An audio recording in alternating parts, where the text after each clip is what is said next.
القول فيطمع الذي في قلبه مرض وقلنا قولا معروفا। ও মায়ার বান্দি, বেগানা পুরুষের সঙ্গে কথা বলিতে গো আওয়াজের পর্দা করিতে হইব।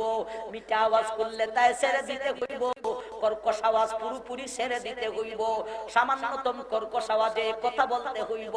তুমি যদি পুরোপুরি কর্কশ আওয়াজে কথা বলো গো, লোকটার মনে কষ্ট যাইব। অনার্থক একটা মানুষের কষ্ট দিলে দুদকের আগুনে জ্বলতে হইব। তুমি যদি মিঠা আওয়াজে কথা বলো গো, লোকটায় তোমার প্রতি লিপ্সা করিব।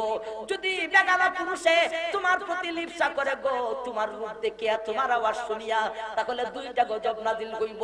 একটা গজব দুনিয়াতে, আর একটা গজব আখিরাতে। দুনিয়ার জগতের গজব হলো চরম পর্যায়ের অপমান, পরকালের জগতের গজব হলো দুদকের আগুন। এই হলো 32 নম্বর আয়াতের মাধ্যমে নারী জাতির আওয়াজের পর্দার সংক্ষিপ্ত আলোচনা। আওয়াজের পর্দা কার সাথে করবে, কিভাবে করবে, না করলে কোন বিপদ দাঁড়াবে। এখন আসুন আমরা 33 নম্বর আয়াতে যাই, তার মাধ্যমে নারী জাতির দেহের পর্দা আর পুরুষের পর্দার আলোচনা বুঝতাম। ওয়াকারনা ফি বুয়ুতিকুন্না ওয়ালা তাবাররুজনা তাবাররুজাল জাহিলিয়াতিল উলা ওয়া আকিমনাস সালাতা ওয়া আতিনাজ যাকাতা ওয়া আতিনাল্লাহ وأطعنا الله ورسوله إنما يريد الله ليذهب عنكم الرجس أهل البيت ويطهركم تطهيرا। এই হলো 33 নম্বর আয়াত। আসলে 33 নম্বর আয়াতের মাধ্যমে নারীর দেহের পর্দা আর পুরুষের পর্দার আলোচনা বুঝতাম। যে এই আয়াতে তো এই আলোচনা নাই কেন বললাম আমার ভাই, এই 33 নম্বর আয়াতের শুরুতে একটা ভূমিকা আছে, ওই ভূমিকা খান বুঝতে হয়। এই ভূমিকা খান বুঝলে অন্য আয়াত আর হাদিসের মাধ্যমে নারী জাতির দেহের পর্দা আর পুরুষের পর্দার আলোচনাটা বুঝতে সহজ হইব। আসল ভূমিকা খান কি শুনি। আল্লাহ বলেন ওয়াকারনা ফি বুয়ুতিকুন্না ওয়ালা তাবাররুজনা তাবাররুজাল জাহিলিয়াতিল উলা। আল্লাহ বলেন এ আমার বান্দা, তুমি তোমার বাড়িতে থাকো গো, তুমি তোমার বাসায় থাকো গো, তোমার বাড়ি থেকে তোমার বাসা থেকে বাহির হইও না।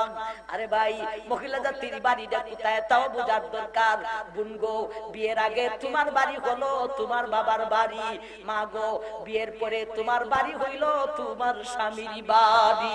তুমি তোমার বাড়িতে থাকো, তুমি তোমার বাসায় থাকো, তোমার বাড়ি থেকে তোমার বাসা থেকে তুমি বাহির হইও না। আমার ভাই, এটা কি আমার কথা না আল্লাহর কথা? আল্লাহর কথাটা পাইছি টেলিভিশনের নিউজে না কোরআন শরীফে? আল্লাহ বলেন কিসেতে? কোরআন শরীফে। আল্লাহু আকবার। ভাই, নারী বাড়িতে থাকবে, বাসায় থাকবে, জীবনেও বের হতে পারবে না। সারা জীবন বাড়িতে বসে থাকবে। বিষয়টা কি এইরকম? না না, শরীয়ত সম্মত কিছু কারণ আছে। ওই কারণে যদি দেখা দেয় নারী বাড়ি থেকে বাহির হতে পারবে। একটা কারণে যদি দেখা দেয় না নারী বাড়ি থেকে বাহির হতে পারবে না। শরীয়ত সম্মত কারণ হলো 3টা। বলুন শরীয়ত সম্মত কারণ কয়টা? 3টা। 3টা থেকে যে কোনো একটায় দেখা দিলে নারী বাড়ি থেকে বাহির হতে পারে। আমার ভাই, একটা কারণ হলো ব্যক্তিগত কারণ। এমন একটা কাজ যেই কাজ ইনি ছাড়া আর কেউ পারে না। আমার ভাই যান, যেমন মা যাবেন যে ঘরে বসে হবে না, মহিলা যাবেন বাবার বাড়িতে। ভাই, আব্বা আম্মা দেখতে হলে নিজে যাইতে হবে। এটা হলো তার ব্যক্তিগত কাজ। ব্যক্তিগত কাজে নারী বাড়ি থেকে বের হতে পারে। ভাই, ধর্মীয় কাজে নারী বাড়ি থেকে বের হতে পারে। ধর্মীয় কাজ যেমন আমার ভাই যান, মহিলা কোথাও ওয়াজ হয়, তাফসীর হয়, শুনতে যাবেন। শরীয়ত মোতাবেক যদি এমন কোন ব্যবস্থা থাকে, তিনি ওয়াজ তাফসীর শোনার জন্য যাইতে পারেন। বা তো তিনি ধর্মীয় শিক্ষা গ্রহণ করতে যাবেন, বা তো শিক্ষা দিতে যাবেন। এগুলি হলো তার ধর্মীয় কাজ। 2, 3 নম্বরে আর্থিক কাজে নারী বাড়ি থেকে বাহির হতে পারে। আর্থিক কাজ কি ভাই? একটা যুবতী মহিলা সে যদি রোড ঘাটে বের হয়, দুষ্ট ছেলের দৃষ্টি পড়বে। কথাটা ঠিক না ঠিক?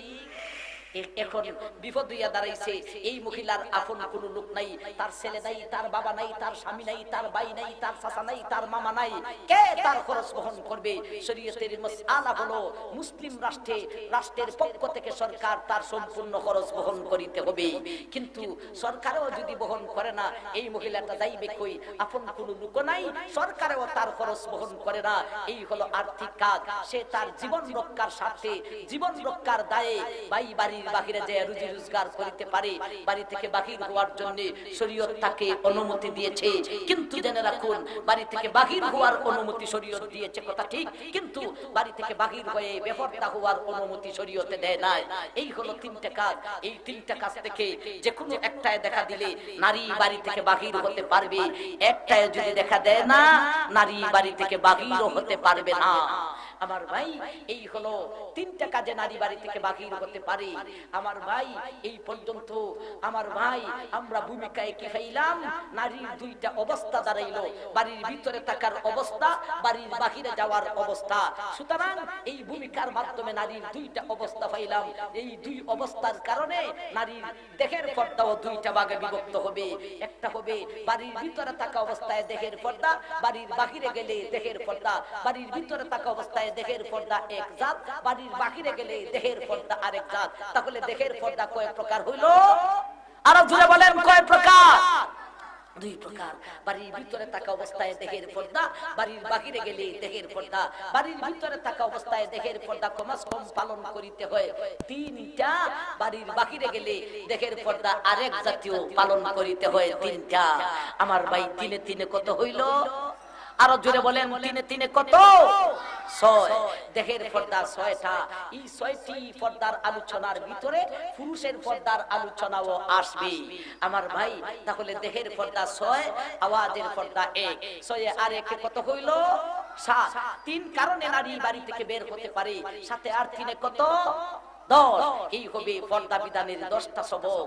আমার ভাই, এই 10টি সবক যদি পুরা পালন করিতে পারে, আমার ভাই বুকে হাত দিয়ে বলতে পারি ওই মহিলাটা আল্লাহর ওলি হওয়ার সম্ভাবনা রয়েছে, এবং এই মহিলার পেট থেকে আল্লাহর ওলির আগমনেরও সম্ভাবনা রয়েছে। বলুন কথাটা ঠিক না ঠিক?